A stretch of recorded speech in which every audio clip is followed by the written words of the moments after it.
Hello friends, welcome my channel Piya blog lifestyle. আজকে আমি share করব তোমাদের সাথে সরপুঁটি মাছের সর্ষে কালিয়া। সরপুঁটি মাছগুলোকে ভালো করে ধুয়ে নুন হলুদ মাখিয়ে নিতে হবে।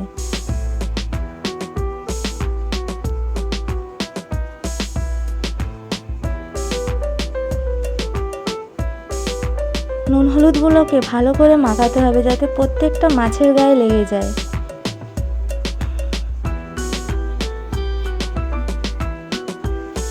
এবারে মশলার জন্য নিয়ে নেব ধনে, জিরে, শুকনো লঙ্কা, কাঁচা লঙ্কা, সর্ষে, কাশ্মীরি লঙ্কার গুঁড়ো, কালো জিরে।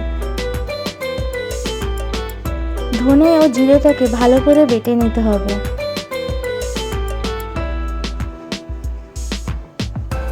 আমি সবসময় শিলনোড়ায় মশলা করি, তোমরাও কিন্তু চেষ্টা করবে শিলনোড়ায় মশলা করতে, কারণ শিলনোড়ার মশলা রান্নার স্বাদই হয় আলাদা।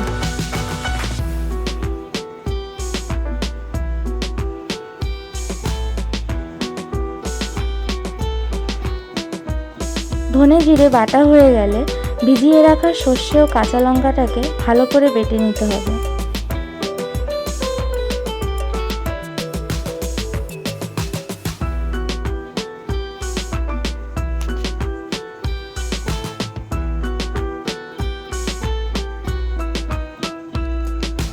খেয়াল রাখবে সর্ষে কিন্তু বেশি বাটা যাবে না, কারণ সর্ষে বেশি বাটলে তিতো হয়ে যায়।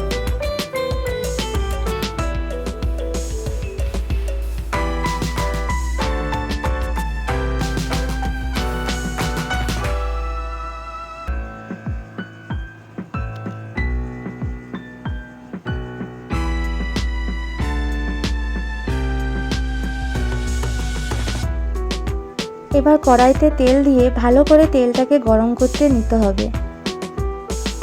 তেল গরম হয়ে গেলে প্রত্যেকটা মাছ ভালো করে লাল করে ভেজে নিতে হবে।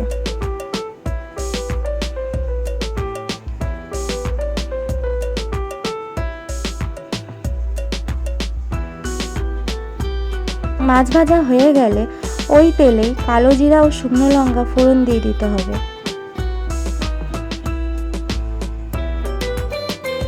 ওর মধ্যে দিয়ে দিতে হবে বেটে রাখা ধনে ও জিরে। তার মধ্যে দিয়ে দিতে হবে পরিমাণ মতো সামান্য চিনি। চিনিটা দিয়ে ভালো করে নাড়াচাড়া দিয়ে এর মধ্যে দিয়ে দিতে হবে পরিমাণ মতো হলুদ ও স্বাদ মতো লবণ।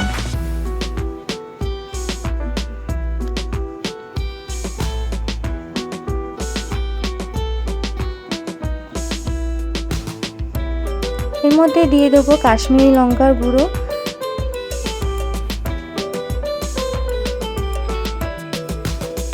তারপরে কেটে রাখা টমেটো কুচি দিয়ে দিতে হবে। সমস্ত মশলা দিয়ে ভালো করে নাড়াচাড়া করে নিতে হবে যাতে কড়াইয়ের নিচে না লেগে যায়।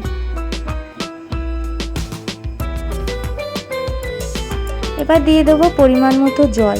জল দিয়ে ভালো করে ফুটতে দিতে হবে। ফুটে গেলে ভালো করে মাছগুলোকে ঝোলের মধ্যে ডুবিয়ে দিতে হবে।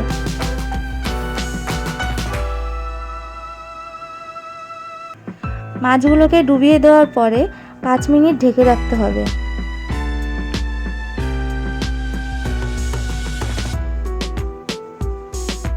ভালো করে ফুটে গেলে এর মধ্যে দিয়ে দিতে হবে বেটে রাখা সর্ষে ও কাঁচা লঙ্কা।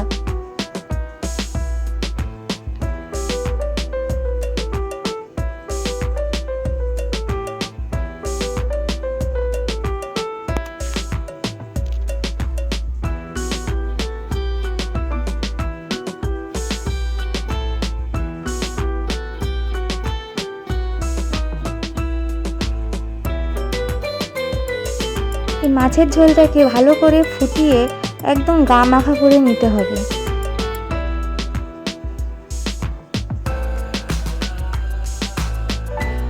দেখো ঝোলটা অনেকটাই শুকিয়ে গেছে।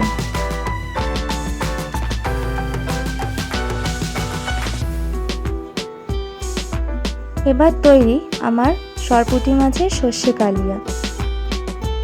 ভিডিওটা ভালো লাগলে লাইক, কমেন্ট, শেয়ার করো ও চ্যানেলটাকে সাবস্ক্রাইব করো।